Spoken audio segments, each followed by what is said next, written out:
Please order in the hall. জাতিসংঘ সাধারণ পরিষদের অধিবেশনে যেন এক তামাশার জন্ম দিলেন ইসরায়েলের প্রধানমন্ত্রী বেনিয়ামিন নেতানিয়াহু। তিনি মঞ্চে উঠতেই মুহূর্তের মধ্যে শতাধিক কূটনীতিক হুড়ুহুড়ি করে সভাকক্ষ ছেড়ে বেরিয়ে যান, যেন তার বক্তৃতা শোনার চেয়ে করিডোরে হাঁটাহাঁটি করাই বেশি গুরুত্বপূর্ণ।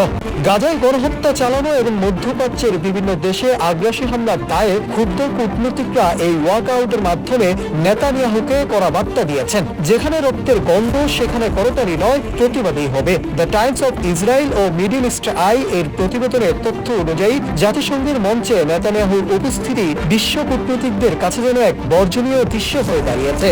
নেতানিয়াহুর সমর্থকেরা দীর্ঘ সময় ধরে করতালি দিয়ে পরিস্থিতি সামাল দেওয়ার চেষ্টা করলেও নেতানিয়াহু মঞ্চে উঠতেই বহু কূটনীতিক দ্রুত আসন ছেড়ে বেরিয়ে যান। এতে সভাকক্ষের বেরোনোর পথে বিশাল ভিড় তৈরি হয়। এ সময় মার্কিন প্রতিনিধি দল করতালির মাধ্যমে নেতানিয়াহুকে সমর্থন জানালেও ব্রাজিলের প্রতিনিধিরা ঐতিহ্যবাহী ফিলিস্তিনি ক্যাফেয়া পরে উপস্থিত ছিলেন।